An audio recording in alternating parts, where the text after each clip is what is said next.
Muy buenas noches.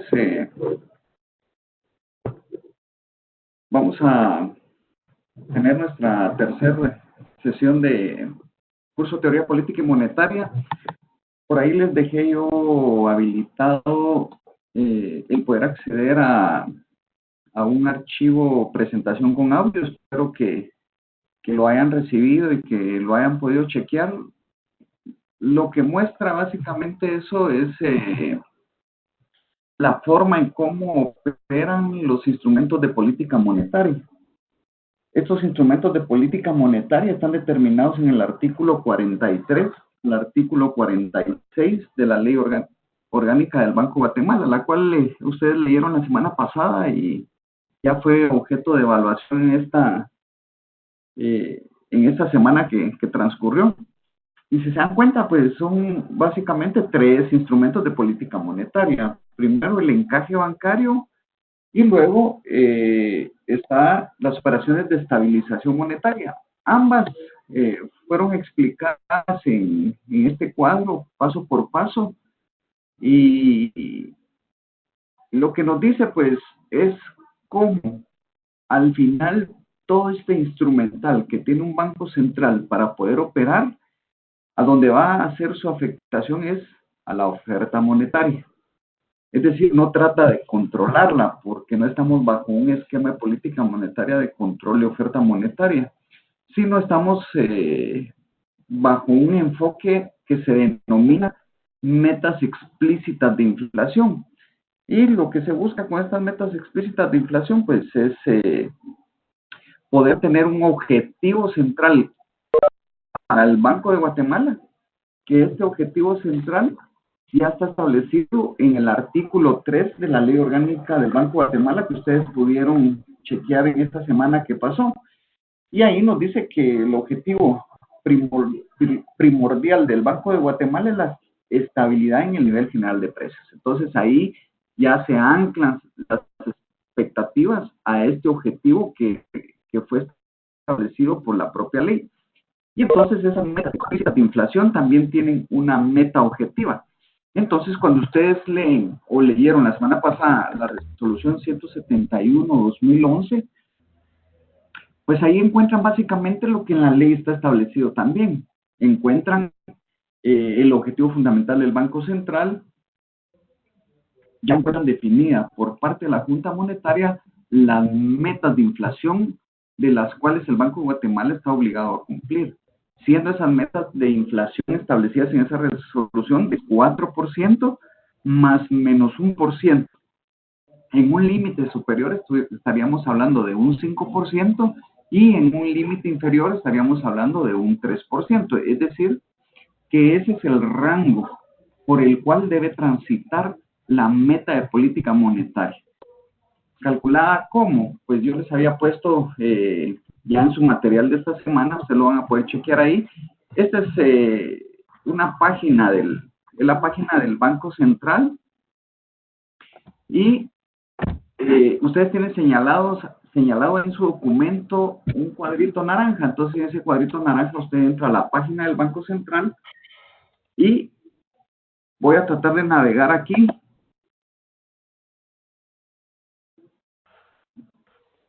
Y espero que no se pierda la señal, sino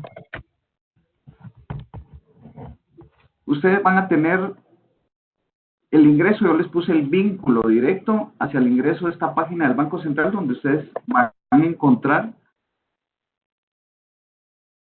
precisamente el balance general del Banco de Guatemala. Y si se dan cuenta, en el balance del Banco de Guatemala, lo primero que nos aparece y que les señalo acá es las reservas monetarias internacionales. Y estas reservas monetarias internacionales, pues si nos vamos ya al ejemplo del último taller que ustedes hicieron la segunda semana, que era muy parecido al taller de la isla. En este segundo taller, pues lo que se decía era que la población le vendía cierta cantidad de oro al Banco de Guatemala. Y esa cantidad de oro el Banco Central la convertía en especie numeraria. Y entonces ustedes se dieron cuenta que ya del lado del activo del balance general del Banco de Guatemala, pues entonces nace algo que se llama reservas monetarias. ¿Por qué? Porque el oro monetario es parte integral de esas reservas monetarias, tal como lo leyeron en su oportunidad en la ley monetaria. Y luego, en el ejemplo de la isla, pues también se le señalaba que en algún momento el Estado le había pedido prestado al Banco Central cierta cantidad de dinero para poder cumplir con las obligaciones del pago de salarios, porque la gente trabajaba para el gobierno de la isla. Y entonces habíamos puesto esa cifra como una cifra por cobrar al Estado. Y entonces, si se dan cuenta, en el balance general del Banco Central, pues también encontramos que hay un patrimonio por cobrar al Estado, que es una cantidad bastante significativa. ¿Qué significa esto? Porque hay que aclararlo, ¿no? Antes de 1985, la reforma en la Constitución Política de la República, el Banco Central le podía dar préstamos y le podía servir de aval al Estado de Guatemala. Y de esa cuenta hasta 1985 se habían acumulado una buena cantidad de recursos por cobrar al Estado. Entonces, sí es algo real, sí es algo que sucede, sí es algo que pasa. Hay países que todavía permiten este tipo de préstamos por parte del Estado, del Banco Central, que no tienen ningún problema en hacerlo, porque si él es el emisor de la moneda, si él tiene acceso a la maquinita para hacer billetes, pues entonces ahí los recursos podríamos pensar que son ilimitados, ¿no? Pero recordemos que todo esto tiene su compensación del lado del pasivo. Y obviamente, pues dinero que se carga en el activo, pues es un dinero que va a impactar directamente acá en el numerario nacional.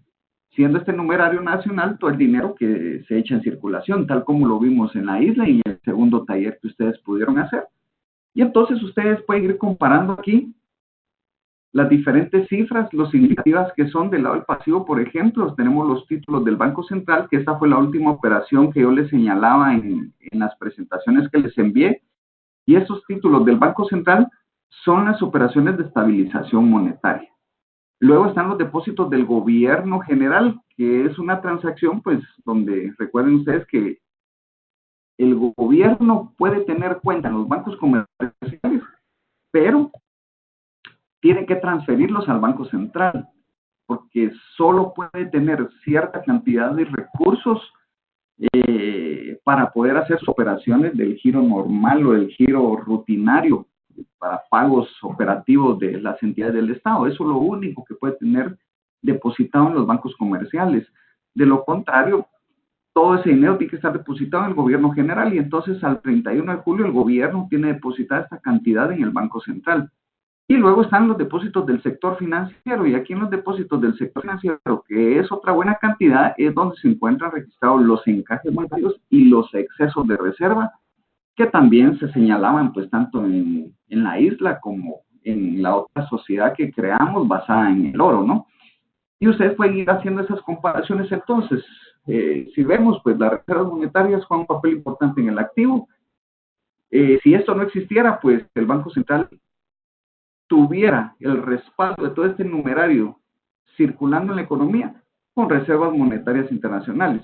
Sin embargo, pues ahorita el respaldo en su momento fue esto. Recuerden ustedes entonces que a partir de 1985, con las reformas que se hicieron a la Constitución Política de la República, ya el Banco de Guatemala tiene terminantemente prohibir constitucionalmente hacerles préstamos al Estado de Guatemala. Entonces ahí se frenó, vamos a llamarlo así, este vicio de crear dinero y de tirarlo a circulación a través del numerario nacional, dándole préstamos al Estado sin ningún respaldo, o viéndolo desde otra perspectiva, el respaldo debería ser todos los tributos que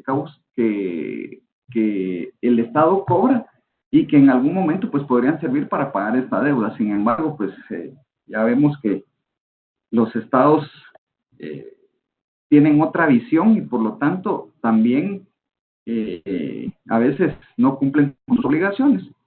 Luego tenían el otro vínculo, y este otro vínculo los tira a la página de la Superintendencia de Bancos.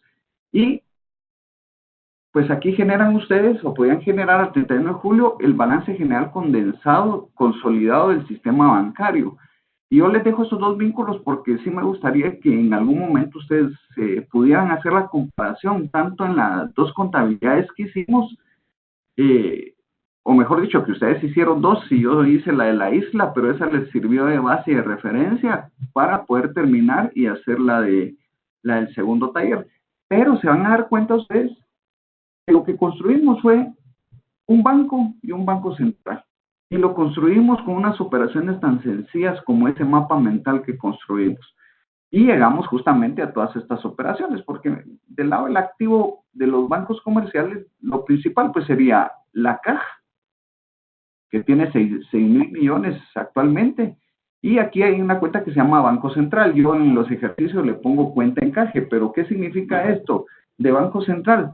Es donde opera el banco comercial el dinero que traslada al Banco Central. Si se dan cuenta, en el Banco Central eran aproximadamente 30,000 millones. Y aquí estamos hablando de una diferencia muy poco significativa. Pero esa diferencia pueden ser depósitos en tránsito o liquidaciones en tránsito que se quedan ahí. Recuerden que esta es una cuenta de transferencias y entonces pueden haber cosas por conciliar todavía. Pero la cifra pues es muy parecida y obviamente pues cada banco comercial hace su compensación de esos rubros, ¿no? Luego tenemos el rubro de inversiones. Aquí en el rubro de inversiones tenemos 98,000 millones, que era el otro rubro que dentro de esta cantidad de distribución de inversiones que han hecho los bancos comerciales, una parte corresponde a las operaciones de estabilización monetaria que están del lado del pasivo del Banco Central. Y luego tenemos esta posición de cartera de créditos. Y aquí es donde empieza la creación de dinero bancario, se recuerdan, ¿no? Aquí la facultad que tienen los bancos comerciales de poder hacer esa creación de dinero. Y aquí alcanzamos 181,000 millones de quetzales. Es decir, este es el dinero que ha sido creado por los bancos y que han ido a parar ¿a dónde? A estas obligaciones depositarias, porque recuérdense que cada vez que se emite un crédito, pues es una partida contable, ¿no? Donde cargamos créditos y luego obligamos a las personas o le decimos a las personas que tienen que constituir una cuenta de depósitos monetarias en el banco. ¿Y para qué sirve eso? Solo para cargar aquí cartera de créditos y luego trasladar a obligaciones depositarias esos depósitos. Y después, pues, tratar de convencer a esta gente que permanezca aquí en el banco, ¿no? Que haga sus transacciones a través del banco. Lo que menos quieren los bancos es que la gente se retire, que se dé su dinero en efectivo, sino que opere justamente en estas transacciones. ¿Por qué? Porque para uno de los riesgos significativos de estos bancos, pues es que la gente le vaya a pedir todo este dinero y si se dieron cuenta, pues el dinero en casa apenas se limita a tener 6,000 millones. ¿Por qué? Porque el dinero físico creado es un dinero limitado. El resto ha sido creado a través de estos pasivos, pero los créditos han tenido una incidencia significativa en el crecimiento de estas obligaciones depositarias. Así funcionamos nosotros, así funciona el mundo. Usted se puede ir a vivir a China, se puede ir a vivir a Japón, se puede ir a Rusia y va a encontrar exactamente el mismo esquema de sociedad de mercado en el que trabajamos. Entonces, básicamente, pues vamos a tener, con sus diferencias, ¿no? Por el tipo de instrumentos que se operan en otros países que tienen una bolsa de valores más desarrollada, salvando esas diferencias, pues vamos a tener exactamente lo mismo. Entonces, ustedes pueden tener esa comparación, ustedes pueden hacer ese cruce de operaciones y de cuentas para poder ir viendo justamente esas transacciones. El otro elemento que quisiera que viéramos siempre está del lado de la página del Banco Central. Yo se lo señalé ahí en su documento. Y si ustedes se van a la página central del Banco de Guatemala, ustedes van a encontrar que lo que les presenta es este nivel de inflación, la tasa de interés líder y el tipo de cambio de referencia. Son tres cosas a lo que va dirigida la política monetaria y lo demás pues es pura información, pura estadística, estudios que hace el Banco Central. ¿Y por qué es importante la inflación entonces? Porque entonces aquí encontramos que el Banco Central va a recoger este índice, y este índice denominado IPC. ¿Qué es este IPC? Es el índice de precios al consumidor que va calculando el Instituto Nacional de Estadística, y él es el que va a los mercados a hacer esa estadística que te menciono en tu documento. Y él al final, la conclusión es llegar a este índice que es el IPC. El Banco Central lo único que hace es recoger la información y luego calcular su índice de inflación, es decir, los incrementos o decrementos que va teniendo este indicador que es el IPC. Entonces el Banco Central aquí no tiene ninguna incidencia más que tomar la información de otro que lo calcula y el Banco Central calcular nada más su crecimiento o decrecimiento, el indicador que se traduce en los diferentes tipos de cálculos que o de variaciones que tiene la inflación. Y en su documento, pues yo le señalaba de que es este número 2, o sea, la variación interanual, o como se le llama en la página principal, el ritmo inflacionario, el que determina si una economía está teniendo inflación o no. Y, pues obviamente, este indicador que vemos aquí, el interanual o el ritmo inflacionario, es justamente lo que deberíamos de tener dentro del rango y dentro de los límites establecidos por la Junta Monetaria en la meta de inflación. Es decir, que este indicador no debería sobrepasar ni el 5% ni estar por debajo de ese 3%, sino que mantenerse en esa banda de tal forma que el indicador se mantenga entre el 5 y el 3%. Es decir, que mientras esté en esta brecha, que mientras el indicador se mantenga en esta brecha, el Banco Central estaría cumpliendo con su meta objetivo, que es, en principio, el objetivo fundamental de mantener la estabilización, ¿sí? La estabilidad en el nivel general de precios. Mantener esa estabilidad significa que mientras el indicador camine en este rango, él está cumpliendo con ese objetivo. Y, obviamente, pues está cumpliendo con la meta que le fija la Junta Monetaria al establecerlo en la resolución 171/2011 que contiene la política monetaria cambiaria y crediticia. Entonces, aquí en la gráfica lo que yo hice fue diagramar 2018-2019 el indicador interanual o el ritmo inflacionario de tal forma que me pudiera permitir ver en qué momentos se había salido de los rangos. Si se dan cuenta, durante el 2018 y lo que va el 2019, pues solo han habido 2 episodios donde el índice de inflación se ha revertido. Y obviamente, pues habría que analizar en la información que nos proporciona el Instituto Nacional de Estadística a qué se debieron estos meses en particular, y para eso, pues se puede utilizar la inflación interanual, es decir, la inflación mensual, sí, la variación mensual, que es esta columna que te estoy señalando, para ver dónde estuvieron esas variaciones significativas. Y por ejemplo, cuando se salió del 2.61 nos dice de que los precios cayeron hasta 0.36.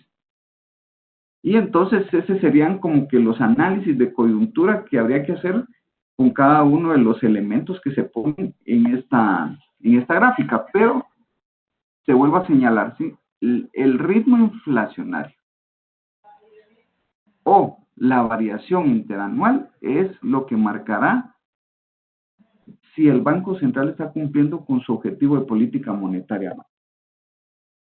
Otro elemento que hay que considerar es que para poder cumplir con todo esto, el Banco Central usa su instrumental, y si se dieron cuenta en la lectura de la ley hasta el artículo 46, pues los únicos instrumentos que tienen son estos 3, ¿no?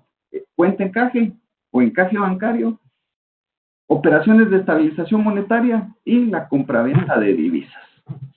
Cuando ustedes verifican su resolución 171/2011, ustedes van a encontrar que también replica los mismos instrumentos en esa resolución.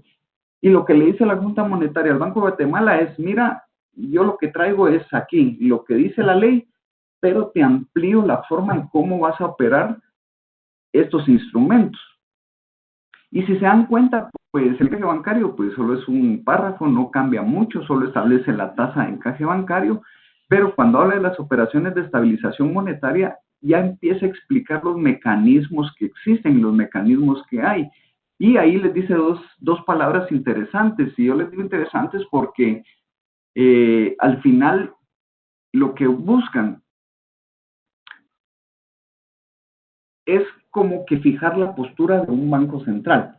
Esas dos palabras son neutralización de liquidez, operaciones de estabilización monetaria que persiguen la neutralización de liquidez, y operaciones de estabilización monetaria que lo que buscan es la inyección de liquidez. Entonces, por neutralización, lo que significa es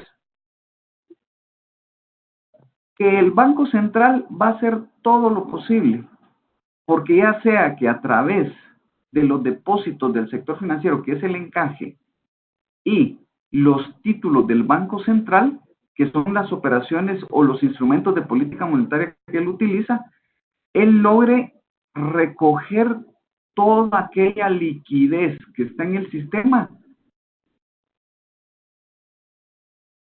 que lo que hace es incrementar la demanda de bienes y productos por toda esta masa de gente. Entonces, al limitar la oferta monetaria, el Banco Central lo que está haciendo es neutralizando liquidez y poniéndola a guardar aquí en el Banco Central. Y yo les decía ahí en el video, ¿no? ¿Qué es lo que hace el Banco Central con este dinero? Únicamente meterlo en sus bóvedas y guardarlos, porque el objetivo de él es lograr neutralizar recursos de esta economía.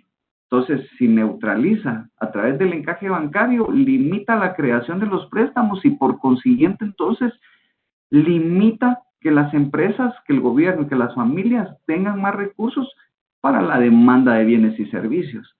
Y si limita las inversiones, pues causa el mismo efecto, porque recuerden ustedes que para poder yo seguir prestando dinero, necesito tener cierto grado de liquidez para cumplir el encaje cada vez que yo voy a hacer el cálculo con base en las obligaciones depositarias, que es la parte que tenemos acá. Entonces, si yo no tengo dinero acá, mis posibilidades de poder seguir dando préstamos se limitan por el hecho de que yo tengo que cumplir con un encaje en efectivo. O yo como banco comercial prefiero hacer inversiones que me resultan redituables con el Banco Central, porque si bien es cierto, es a un plazo de un día, como lo dice su resolución, también lo es de que el Banco Central paga una tasa de interés, por lo que el banco comercial todos los días está obteniendo un rendimiento por esta operación.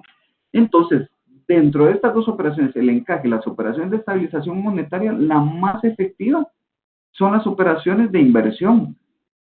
¿Por qué? Porque pagan un interés, están ancladas a una tasa de interés. Entonces el banco comercial, en vez de tener la liquidez acá, prefiere dársela al Banco Central a cambio de una tasa de interés, con lo que el Banco Central también consigue con su objetivo de causar una incidencia directa en la oferta monetaria. ¿Por qué? Porque recuerden ustedes que esta LM que aparece acá es el numerario en circulación, y si yo afecto el numerario en circulación con el encaje bancario que traslado aquí y con las operaciones de estabilización monetaria que traslado acá, entonces reduzco ese numerario en circulación a 7,000 quetzales. Entonces sí hay una afectación directa de la base monetaria en esta economía.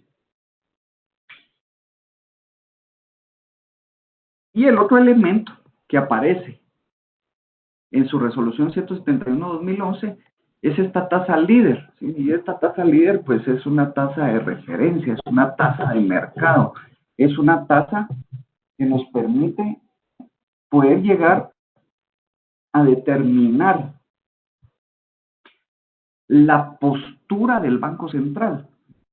Cuando tú lees ahí el concepto de tasa líder, te dice que uno de los objetivos es buscar, lo que busca es determinar la postura de un banco central. ¿A qué se refiere esto de la postura? Lo que te indica es qué posición va a tener el Banco Central respecto al dinero en una economía, respecto a cómo él quiere influir tanto en la cantidad de dinero que está circulando como en las tasas de interés de mercado. Y entonces él fija esa tasa líder de referencia. La semana pasada, si ustedes leyeron su resolución 111-2018, lo único que lleva esa resolución es un calendario de reuniones, y en ese calendario de reuniones lo que hace la Junta Monetaria es establecer la fecha en la que se va a reunir justamente para tratar el tema de tasa líder, de esta tasa de referencia. Y él lo que hace es, en esa fecha, fijar su postura en cuanto al efecto que quiere causar tanto en el dinero como en las tasas de interés de mercado. Porque siendo esta tasa líder una tasa de referencia, lo que hace en el mercado es mover la estructura de tasas del resto del mercado en una economía. ¿Por qué? Porque el Banco Central, al decir que la tasa de referencia de política monetaria a un día con un emisor como el Banco Central es la tasa de riesgo más baja, o es el precio del dinero más bajo que puede existir en el mercado. Obviamente, pues para el cálculo de la tasa líder, el Banco Central tiene todo un departamento, tiene todo un edificio trabajando para ese efecto, ¿no? Ellos tienen sus modelos, y ahí la misma resolución les dice que el modelo semiestructural es el que le provee al Banco Central pues toda la materia prima para poder calcular esa tasa líder, buscando el objetivo de influir en la inflación y por lo tanto cumplir con el artículo 3 y basado pues en ese instrumental que se le ha dado. Y entonces esa tasa líder, al ser una tasa de referencia, lo que hace es, y ojo, sí tengo que aclarar lo siguiente, esta no es una tasa libre de riesgo. Hay que hacer la diferenciación de este concepto. La tasa libre de riesgo es una tasa que se utiliza en los mercados para poder valorar, entre otras cosas, poder valorar instrumentos financieros, es decir, determinar el valor razonable de instrumentos financieros. En Guatemala no es esta tasa líder. La tasa líder única y exclusivamente es una tasa de referencia. Es una tasa que marca la postura de un banco central en cuanto a la administración del dinero y las tasas de interés, tal como lo decía Mishkin en su concepto, ¿no? La administración del dinero y las tasas de interés en todo ese proceso económico que ya vimos en el mapa mental. Y entonces esta tasa líder lo único que hace es decirle a la gente, mire, el precio del dinero en el menor plazo posible y con un emisor de bajo riesgo debería estar rondando en 2.75. Y digo rondando porque puede estar arriba, puede estar abajo de este precio, ¿no? Entonces nos situamos directamente nosotros como sociedad, al tener esta referencia de tasa líder, podemos ya determinar entonces en nuestra mente cuál es el precio del dinero en la economía. Y entonces esta tasa líder, al estar en 2.75, lo que nos dice es que el precio del dinero en la economía es bastante bajo, ¿sí? Y tú te puedes dar cuenta porque si tú abres una cuenta de depósitos monetarios, de ahorro, perdón, las tasas andarán rondando entre el 1%, si bien te va, o el 0.25%, el 2%. Y entonces es una tasa que es muy cercana a la tasa líder, pero son tasas muy bajas. Y entonces, si un banco central te dice que la tasa líder de referencia de su política monetaria es un 9%, entonces te dice que la estructura de tasas del resto del mercado van a andar rondando por esa tasa, pero en el menor plazo posible. En nuestro caso, en Guatemala, pues ya les comenté, es un día plazo porque así está establecido en la resolución de política monetaria. Y entonces, ¿qué posturas puede adoptar el Banco Central cuando fija esta tasa líder? ¿Qué es lo que nos quiere decir el Banco Central al fijar esa tasa líder, esa tasa de referencia, ese punto de partida del resto de precios del dinero en la economía respecto al dinero? Van en dos direcciones, yo le agregaría una tercera que ya se las voy a explicar. Pero, ¿qué pasa? ¿Sí? Y recuerden esta gráfica, ¿no? La meta de inflación 5% en su límite superior. Y la meta de inflación en su límite inferior se sitúa en un 3%. ¿Qué busca el Banco Central? Mantener esto aquí adentro, ¿no? ¿Cómo una tasa líder influye en la postura del Banco Central? Entonces nos dice, ¿no?, que el Banco Central va a tener una postura acomodaticia si la tasa de inflación disminuye el 3% del rango inferior de la meta. Entonces nos situamos en este 3%. Si pasa de este punto, entonces el Banco Central empieza a tomar una posición acomodaticia, una postura acomodaticia. Y lo que nos dice que se espera que el Banco Central disminuya, ¿qué? La tasa líder. ¿Con qué objetivo? ¿Sí? Entonces, él busca disminuir la tasa líder porque va a afectar nuestras expectativas, ¿sí? Va a influir en nuestro estado de ánimo, como lo dice el libro que leyeron en los primeros capítulos, ¿no? Los bancos centrales ahora ya no solamente tratan de influir en el dinero como un ejercicio de control sobre la masa de dinero que está circulando, sino que también quieren influir en el estado de ánimo de las personas, en sus expectativas. Y entonces tenemos dos lados, ¿no? Por un lado, sí, se influye en las tasas de interés, en el precio, en el dinero en sí, y por el otro lado se influye también en el ánimo de las personas. Y entonces, ¿para qué busca él disminuir la tasa líder en una posición acomodaticia cuando se cae del porcentaje inferior o de la meta inferior? Dice que es para incrementar el crédito, ¿sí? ¿Por qué se incrementa el crédito? Porque si el Banco Central ofrece menos tasa de interés por los títulos del Banco Central, los bancos comerciales van a perder el incentivo de querer trasladarlo al Banco Central. Entonces lo que van a hacer es que van a trasladar este dinero, algo que se llama préstamos. Y si hay préstamos, insisto nuevamente, si hay préstamos, lo que se hace es incentivar este proceso de depósitos monetarios. Se incrementan los depósitos monetarios en los pasivos bancarios por esta creación de dinero que se va haciendo. Entonces, al tener más liquidez en caja, porque esta operación no se da porque las tasas están muy bajas, prácticamente se obliga a los bancos comerciales a poder otorgar más crédito al sector económico. Y obviamente, pues ahí estamos nosotros, porque el crédito de consumo es un crédito bastante importante para este proceso económico o para esta economía real, porque nos permite a nosotros incentivar o motivar, y ojo, ¿no? Expectativas. Nos motiva a nosotros ya a ya no tener el dinero guardado en monetario ni ahorro, porque si el banco está sufriendo con una tasa baja y prefiere prestarlo, pues obviamente las tasas activas o las tasas de préstamos también van a bajar. ¿Por qué? Porque la tasa líder mueve todas las estructuras de tasa de mercado, mueve la tasa pasiva y mueve la tasa activa. La tasa pasiva me beneficia a mí si yo soy un ahorrante. ¿Por qué? Porque es la tasa que me están pagando por tener los depósitos bancarios. Y si es la tasa activa, me beneficia a mí como deudor del banco, es decir, como beneficiario de los créditos.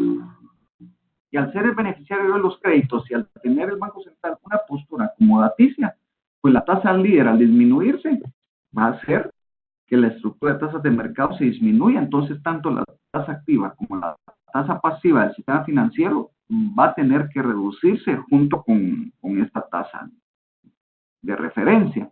Y entonces, por eso nos dice aquí que busca incrementar crédito y con ello la inversión empresarial, porque al haber más crédito, los empresarios producen más, contratan más gente, hay más salarios y al haber más salarios, pues ese círculo vicioso se empieza a reactivar.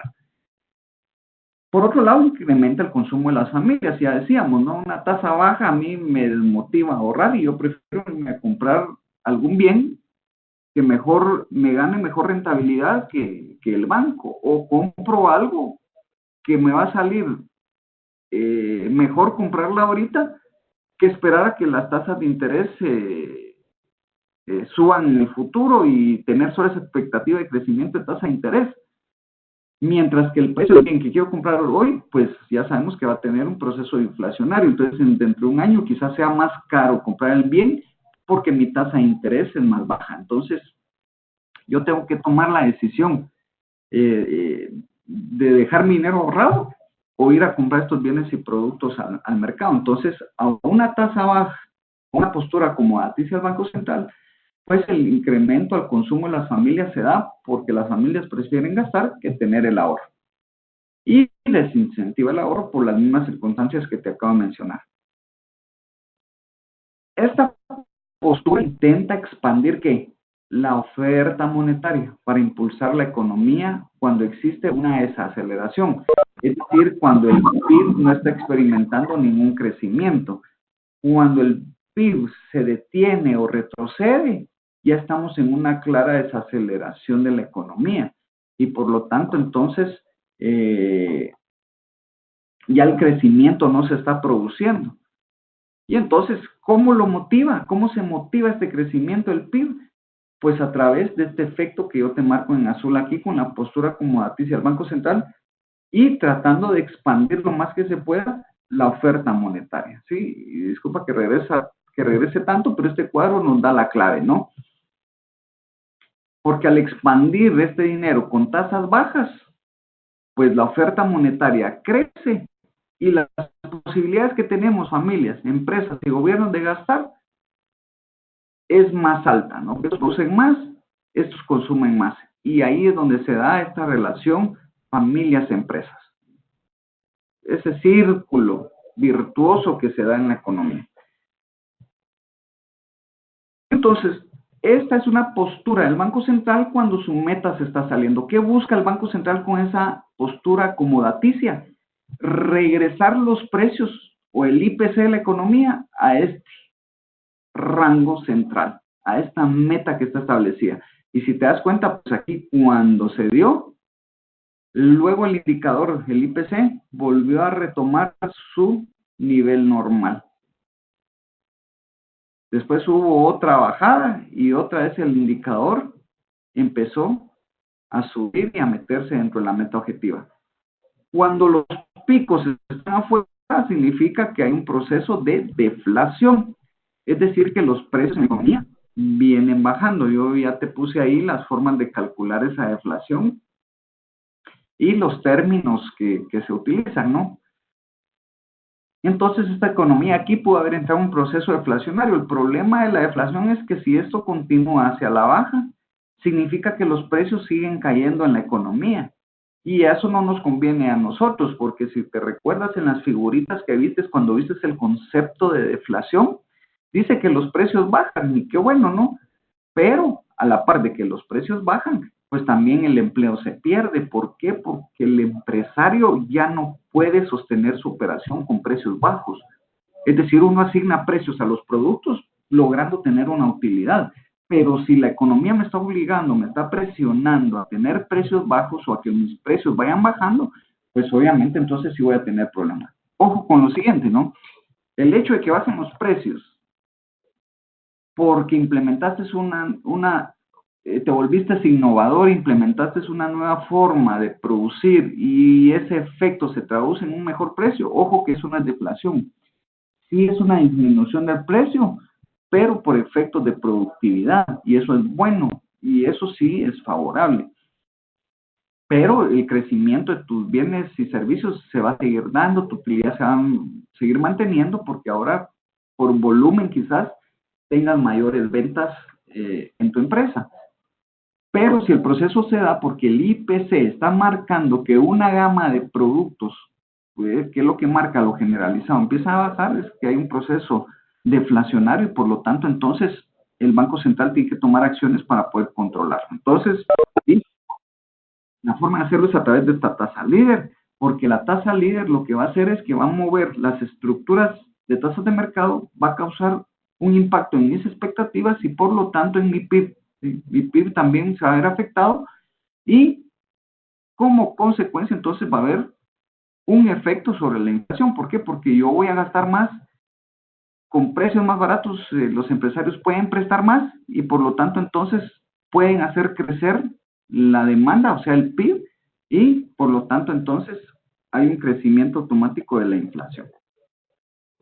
La otra postura adoptada por el Banco Central es una postura contractiva. Si la inflación está por arriba del 5%, te señalo acá, si llega a tocar este límite superior, es que la economía ya entró en un proceso inflacionario. Aquí es deflación y si toca para arriba es inflacionario porque el IPC está teniendo crecimiento. ¿Sí? El índice de precios al consumidor está creciendo, de tal forma que el Banco Central tiene que tomar medidas para meterlo otra vez dentro de su meta objetiva. ¿Qué medidas va a tomar el Banco Central? Pues afectar los precios del dinero en la economía, porque él quiere crear un efecto en la oferta monetaria. Y por lo tanto, entonces, lo que va a hacer con la tasa de referencia o la tasa líder es subir la tasa de interés. Y aquí lo que hizo fue reducirla, disminuirla. Aquí lo que pretende el Banco Central es que suba la tasa de interés líder, porque al subir la tasa de interés líder va a subir las tasas de mercado y por lo tanto también va a subir mis expectativas. Y al subir las tasas de mercado, insisto, otra vez son las activas del mercado, son las pasivas del mercado. Y las pasivas lo que hacen es incentivarme al ahorro, ¿no? Si sube la tasa de interés de ahorro, entonces yo prefiero ahorrar y ya dejo de gastar. ¿Por qué? Porque es redituable. Por el contrario, entonces, si yo tengo préstamos y me empiezan a subir las tasas de interés, yo dejo de prestar. ¿Por qué? Porque eso ya me incrementa mis costos, mis líneas de costos en mi estado de resultados se incrementan. Entonces, por lo tanto, yo tendría que incrementar los precios y por lo tanto, entonces, empezar a tener este problema ya en mi estructura de resultados y empezar a tener pérdidas, lo cual no me conviene. Entonces, dejo de prestar, desmotiva el crédito, desmotiva el gasto de las familias, porque si las tasas son altas, mi forma más fácil de ganar dinero es a través de las tasas de interés. Y por lo tanto, entonces, lo que motiva una tasa de interés alta es al ahorro.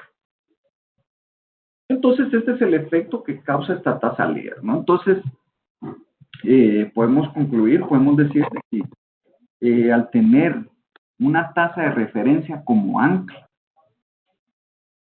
en primer lugar, lo que le dice a los agentes económicos o lo que nos dice a todos nosotros es que esta tasa líder es guiar, ser la guía de los precios del dinero en la economía. Por eso Mishkin decía, y no me canso de repetírselos, disculpen que se lo repita tanto, pero es la administración del dinero y las tasas de interés en este proceso económico.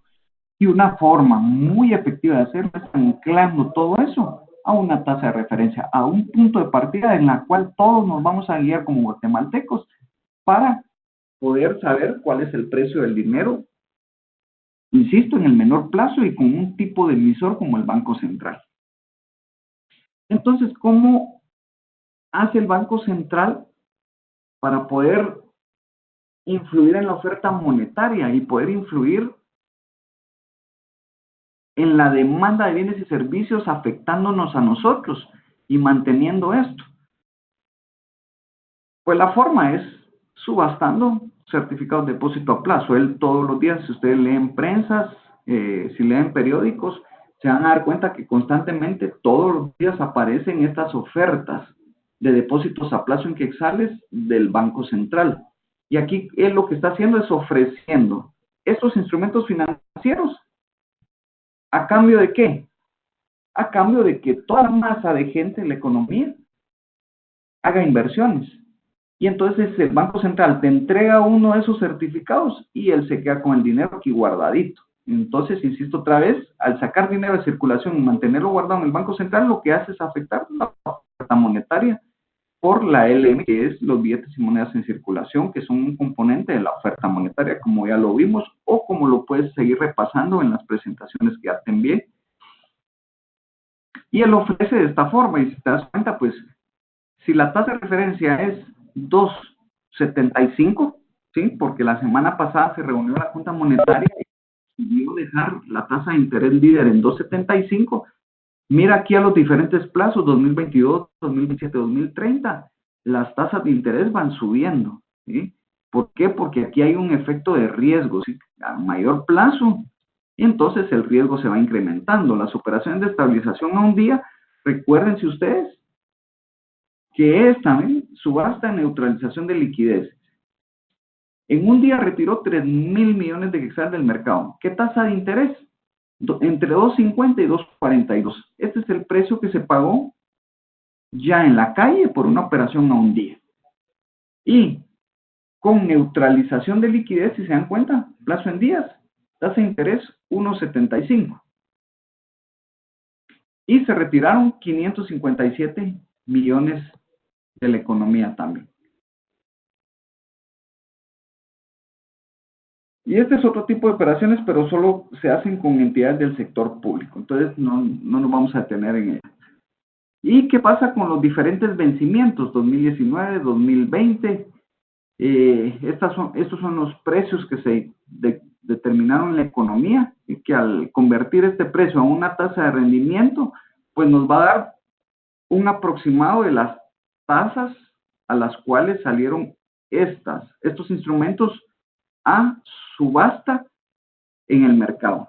¿Cuál es la ventaja de la subasta? Que no necesariamente yo tengo que comprar esta tasa nominal, porque al haber mucho dinero en la economía, pues los precios van a bajar y esta es otra mercadería más. Entonces, si esto es limitado y hay mucho dinero, entonces los que entran a la subasta se van a querer quedar con esta tasa de interés, pero van a tener que ofrecer una prima para poder agenciarse de este recurso, es decir, van a comprar más caro el instrumento. Y al revés, si hay muy poco dinero en la economía, cuando entran a la subasta, entonces lo que hacen es bajar el rendimiento y entonces el precio es mucho mayor y se tiene que conseguir algún tipo de descuento para conseguir un instrumento de esta naturaleza. ¿Qué pasa con las tasas líderes? Porque si Guatemala opera así con un 2.75, ¿qué está pasando con el resto del mundo? ¿Operan de la misma forma? Sí. En su forma práctica, sí. Con diferentes instrumentos, de acuerdo a las leyes de cada país, diferentes instrumentos de política monetaria también. Pero al final, lo que los bancos centrales en el mundo buscan es tratar de influir en esa oferta monetaria y tratar de influir en las expectativas a través de esta tasa líder de referencia. Y entonces, si se dan cuenta, aquí estamos hablando del Banco de México, nuestro vecino. Dice, el objetivo prioritario del Banco de México es mantener una inflación baja y estable. Es decir, que persigue exactamente el mismo objetivo que el Banco de Guatemala. ¿Sí? Entonces, no nos estamos inventando nada, ¿no? Y aquí en indicadores dice tasa objetivo. Sí, para los mexicanos su tasa de referencia, ¿sí?, es un 8%. Entonces tienen una tasa bastante alta y después tienen estas tasas que ya son tasas indicativas de mercado de ciertos instrumentos que sirven de referencia en el mercado mexicano, al igual que el bono de 10 años y el nivel de reservas internacionales en millones de dólares. Y aquí tenemos cómo está la inflación en México. Y para julio del 2019 la inflación estaba en un 3.78. ¿Sí? Está un poco baja con relación al mercado guatemalteco, ¿sí? Pero también, el objetivo o la tasa de referencia o la tasa de mercado es 8%. Y aquí de este lado tenemos el Banco de Canadá. ¿Y qué es lo que dice? Si usted quiere disculparse por lo que yo le comenté a mi jefa, Perdón, ¿qué dice de objetivo el Banco Central? Trabajamos para preservar el valor de la moneda, para mantener la inflación baja y estable. Otra vez, si tenemos el mismo objetivo como Banco Central, ¿sí?, Canadá, México, Guatemala, y empezamos a ver el resto del mundo y vamos a encontrar similitudes. Pero si se dan cuenta aquí, la tasa de interés de política monetaria es 1.5. Obviamente, pues aquí estamos a julio de 2018. Tengo que actualizar esta. Pero no se ha movido significativamente. Miren, la de México 8%, la de Guatemala 2.75%. Son totalmente diferentes todas. ¿Por qué? Porque son los bancos centrales los que determinan con sus modelos establecidos cuál es el precio del dinero en el menor plazo con un emisor de bajo riesgo. Entonces, sus tasas de referencia van a ser diferentes en cada país. Estados Unidos, ¿a cómo estaba? En medio de la crisis, entre 0 y 0.25%, es decir, que no valía nada. Y si ustedes se van como referencia a su libro, van a encontrar que habían países como Suiza que ese indicador era negativo inclusive, ¿sí? Llegaron a tener tasas de interés de política monetaria negativas. Es decir, que los bancos comerciales pagaban un interés por mantener su dinero guardado en el Banco Central. ¿Qué pasa con la tasa de inflación? Se marca en un 3% para los canadienses, ¿sí? Entonces, algo que vale la pena aquí remarcar es que siempre vamos a encontrar una correlación entre inflación y tasas líder o tasas de referencia. Es decir, y hay que tener en consideración esto. ¿Por qué? Porque una de las formas que tienen ustedes como empresarios para poder ir monitoreando esto es yendo a esto, ¿no? Esta es la materia prima para ir monitoreando esto, lo grafican. ¿Y qué pasa cuando ustedes empiezan a ver que la inflación va en un ritmo ascendente? Al tocar, ya dijimos, empieza un proceso inflacionario, ¿no? Que se tiene que mantener por 3, 6 meses para decir que la inflación si hay un proceso inflacionario. ¿Por qué? Porque esto tiene que ser sostenido en el tiempo, generalizado y sostenido. Recuerden las dos palabras, ¿no? Generalizado y sostenido. Entonces, si el Banco Central mira que la tasa de inflación está subiendo, él lo que va a hacer con la tasa líder es tener una Claro posición. que sí, licenciado. Me manda el correo y yo automáticamente le mando su plan con la rectificación de fechas para que ya lo tengan. Entonces, con puedan llevar el seguimiento que sí lo tasa de vamos a hacer en inflación esos días. alta, Despreocúpese el día jueves, por favor, van a pagar y con mucho gusto su estaré ahí bocina, yo se los agradecería mucho porque de lo solicitar. tengo interferencia ahí. No Pero tenga pena.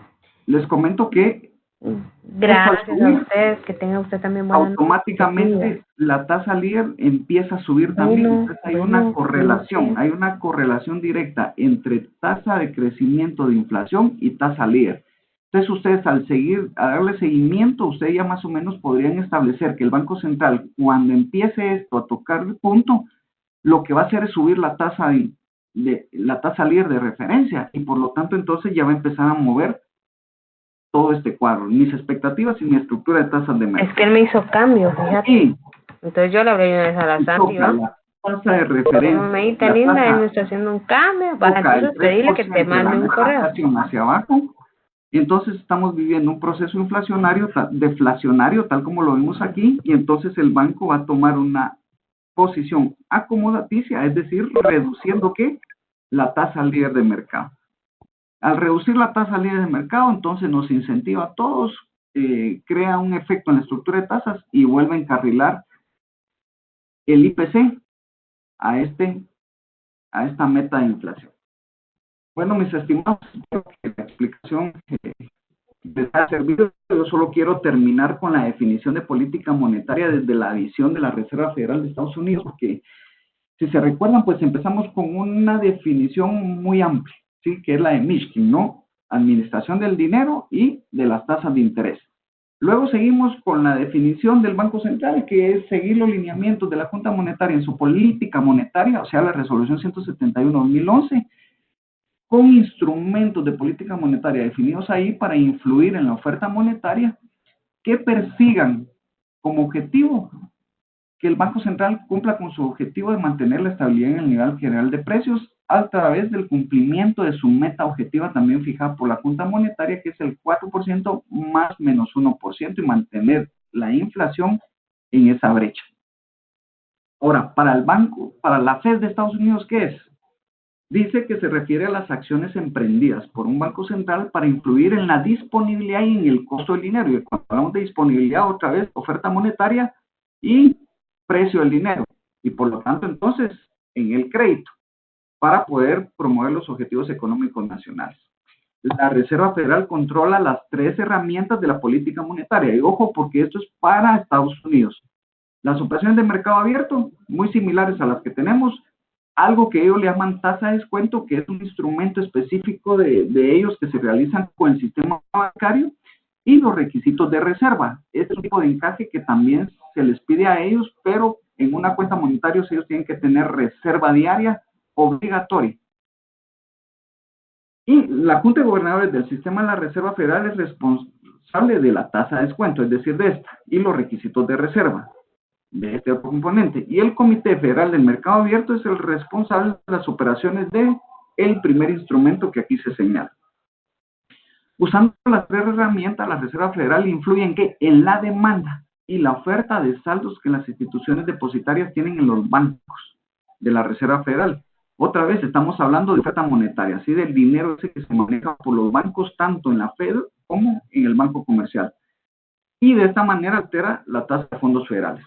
Y lo que me interesa que leamos muy bien es este último párrafo, ¿sí? Lo que me interesa es que tengan este último concepto, que dice, los cambios en la tasa de fondos federales, que es la tasa de referencia para Estados Unidos, sí, ese 0 y 0.25 que te señalaba, y que hoy está un poco más alta, por cierto, desencadenan una serie de eventos que afectan, ¿qué? Otras tasas de interés a corto plazo, los tipos de cambio de las divisas, las tasas de interés a largo plazo, la cantidad de dinero y crédito, y en última instancia, o sea, como objetivo final es sobre una gama y los precios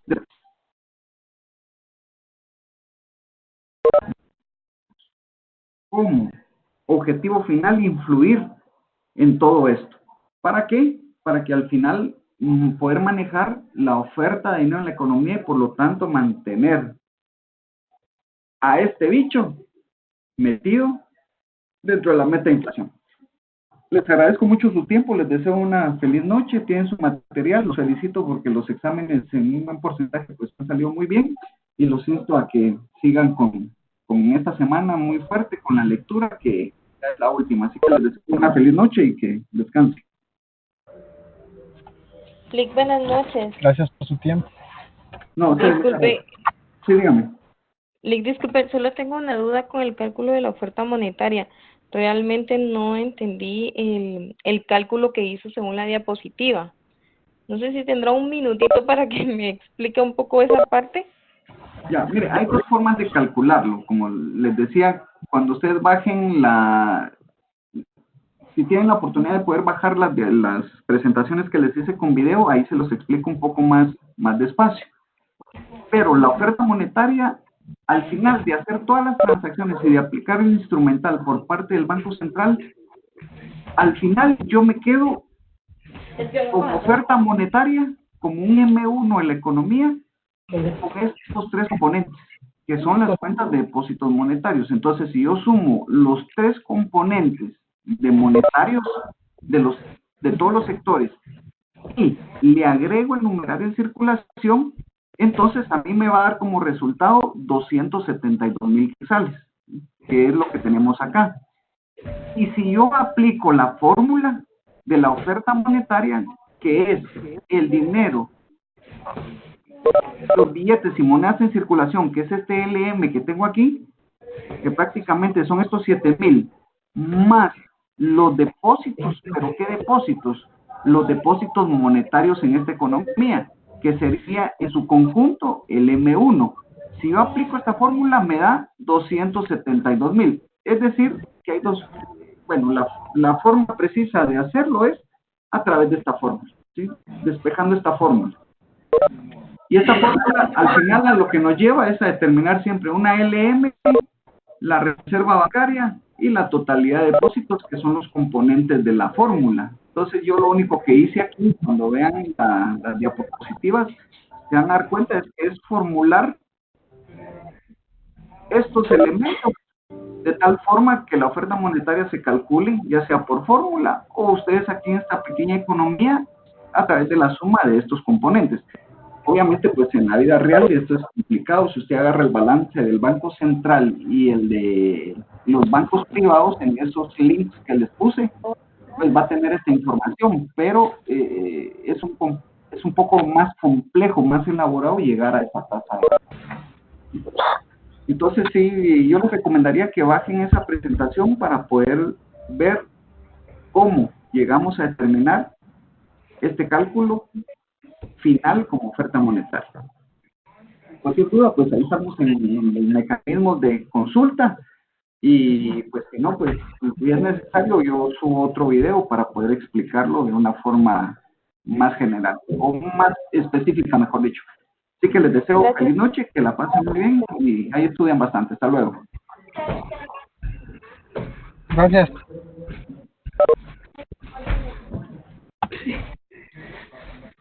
Gracias, licenciado. Buenas noches. Gracias. Buenas noches.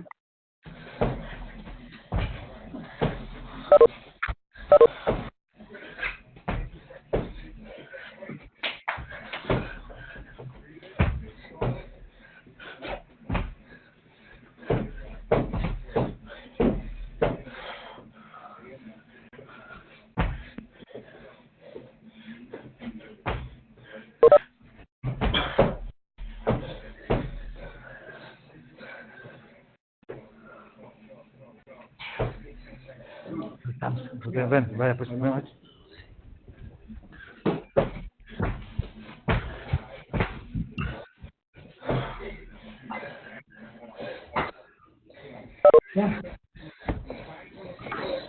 Buenas noches, disculpen el atraso, pero terminando otra videoconferencia.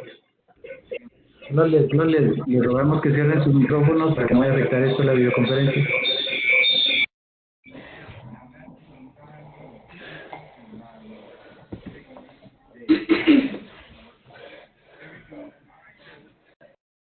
Mami, ¿cuál es la palabra?